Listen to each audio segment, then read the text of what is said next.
Assalamu alaikum everyone. Welcome back to Learning Program channel. So students, today lecture is about new behaviorism. Students behaviourism का lecture हम learn कर चुके हैं जिसका link आपको description box में मिल जाएगा. It is important for the long question point of view but new behaviourism इतना इम्पोर्टेंट नहीं है. ओनली ओवर व्यू लेना है आपने न्यू बिहेवियरिज्म का. Like the behaviourism, new behaviourism के जो फाउंडर हैं वो भी जोहन बी वॉटसन ही हैं, वही न्यू बिहेवियरिज्म के फाउंडर हैं. सो स्टूडेंट्स, आप लोगों ने इस चीज़ पे कंफ्यूज नहीं होना कि इसको क्लासिकल कंडीशनिंग बिहेवियरिज्म वाले ने दी थी तो ऑपरेंट हमारे पास न्यू बिहेवियरिज्म में आती है. सो स्किनर का भी न्यू बिहेवियरिज्म है. नो, जोहन बी वॉटसन ही आपके बिहेवियरिज्म एंड न्यू बिहेवियरिज्म के फाउंडर हैं. ये आपने अंडरस्टैंड रखना है. अगर आपके न्यू बिहेवियरिज्म में आ जाता है फाउंडर का तो आप उसमें भी जोहन बी वॉटसन का ही चीज़ें इंक्लूड करेंगे. बट न्यू बिहेवियरिज्म क्या थी? ये जो उनसे एग्री करते थे पहले बिहेवियरिज्म के पॉइंट ऑफ व्यू को, कहते थे कि जो बिहेवियरिज्म है, बिहेवियर है, उसको हम एक सब्जेक्टिव मैटर में स्टडी कर सकते हैं. लेकिन ये डिसएग्री करते थे. अगर आप थेरी, एब्स्ट्रैक्ट थेरीज जो हैं उनको डिसएग्री करते थे, उन चीज़ों को अवॉइड करते थे. ये कहते थे कोई भी चीज़ अगर आपने प्रिडिक्ट की है, प्रिडिक्शन के बाद आप उसका टेस्टेबल होना चाहिए. मतलब कि अगर आपने कोई चीज़ पेश गोई की है कि ये चीज़ ऐसे होगी या नहीं होगी तो उस पर टेस्ट ज़रूर अप्लाई करें. That is called new behaviourism.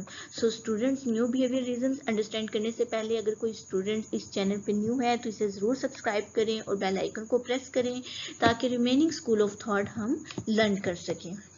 और अगर आपको ये है तो इसे लाइक एंड शेयर ज़रूर करें.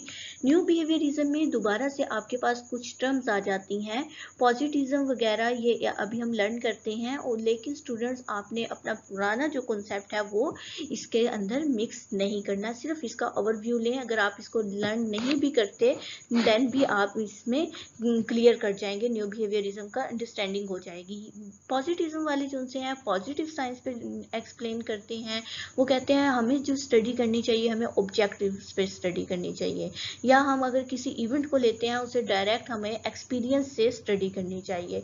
वो तमाम पॉजिटिज्म जो एब्स्ट्रैक्ट्स वगैरह पे मैंने आप लोगों को पहले भी बताया, न्यू बिहेवियरिज्म में जो भी चीज़ें आएंगी वो एब्स्ट्रैक्ट स्टडी को अवॉइड करेंगी. सो आल्सो कॉल्ड द पॉजिटिज्म भी कर रही हैं. ऑपरेशनलिज्म वाले क्या कहते हैं? वो कहते हैं तमाम एब्स्ट्रैक्ट साइंटिफिक कॉन्सेप्ट जो से हैं वो ऑपरेशन डेफिनेशन होती है आपकी वर्किंग डेफिनेशन. मतलब आपने जो काम किया उसको इन डिटेल आपने बताना है. ऑपरेशनलिज्म वाले को डिस्कस करते हैं. एंड फिजिकलिज्म वाले क्या कहते हैं? इनके बिलीव है लॉजिकल पॉजिटिज्म पे कि आपने कोई भी साइंस में अगर आपने कोई भी चीज़ जज की है उसकी लॉजिक ज़रूर दें. वो कहते हैं हमारे पास जितनी भी साइंस में चीज़ें हम क्रिएट करते हैं या न्यू अडॉप्ट करते हैं, वो कह रहे हैं उनकी सेम एग्जेप्शन होते हैं, प्रिंसिपल एंड मेथोडोलॉजी. कैसे? देखिए, अगर आप एक स्टूडेंट जो सा है टॉपिक रिसर्च का यूज़ करता है, impact of resilience and optimism as a predict of life satisfaction. For example, एक स्टूडेंट ने ये किया है, दूसरे स्टूडेंट ने अथॉरिटेरियन पेरेंट्स का अपने चाइल्ड के साथ रिसर्च किया है. दोनों ने एग्जेप्शन एक जैसे ही होते हैं, उन्होंने अपने वेरिएबल उसमें ऐड करने होते हैं, दूसरे रिसर्च वाले स्टूडेंट्स ने अपने वेरिएबल करने होते हैं. प्रिंसिपल वही होते हैं, उन्होंने भी मेथड का चैप्टर बनाना होता है, इंट्रो का बनाना होता है, रिजल्ट्स बनाने होते हैं. सब चीज़ें वो कह रहे हैं हमारे पास सेम होती है आफ्टर द फिजिक्स. मतलब कि आफ्टर द वेरिएबल लेने के बाद आपके पास चीज़ें जो आपने जिस पे काम करना है वो सेम. टॉलमैन के बारे में बहुत इंपॉर्टेंट है स्टूडेंट. शायद आपको साइकोलॉजी के बीएस में इतने इंपॉर्टेंस ना भी मिले इसकी, टॉलमैन की, बट इसके इंपॉर्टेंस एमसीक्यूज बहुत इंपॉर्टेंट आते हैं. टॉलमैन का याद रखना है, ये न्यू बिहेवियरिज्म था. लाइक द स्किनर ने जिस तरह काम किया था, पेवलोन ने काम किया था, इसी तरह टॉलमैन ने एक्सपेरिमेंट रैट पे किया था. उसी तरह डाइजेशन चेक की थी, उसी तरह उसने उसमें रीइंफोर्समेंट एंड पनिशमेंट उसने दिया. उसके अलावा हमारे पास 3 वेरिएबल स्टूडेंट्स होते हैं.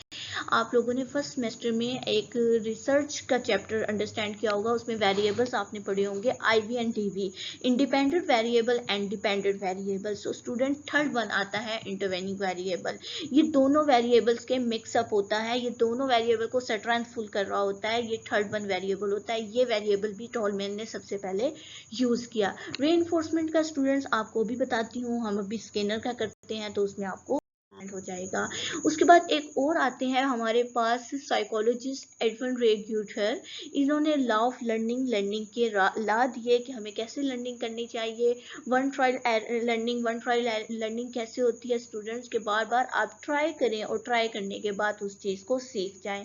And reinforcement, forgetting, punishment and drive incentive, ये सब टर्म्स इन्होंने, आपने ओनली इनके टर्म्स याद कर लेनी है कि इन्होंने किस किस चीज़ पे काम किया है। ओके, क्योंकि ये जो हमारे पास साइकोलॉजिस्ट आते हैं या फिलोसफर्स आते हैं इनका इतना इम्पोर्टेंट नहीं है। लास्ट वन आ जाता है बी एफ स्किनर।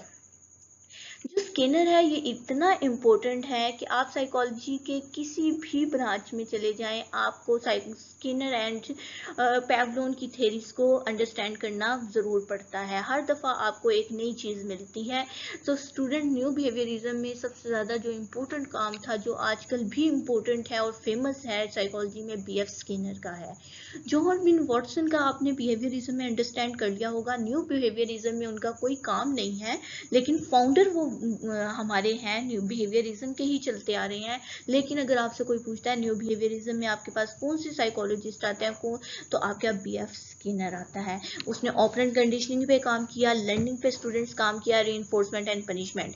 इन सब चीज़ों को डीपली अंडरस्टैंड करने के लिए आपको डिस्क्रिप्शन बॉक्स में एक लिंक मिलेगा, उस वीडियो को आपने अच्छे से लर्न करना है, अंडरस्टैंड करना है। वो बहुत इंपॉर्टेंट वीडियो है स्टूडेंट्स।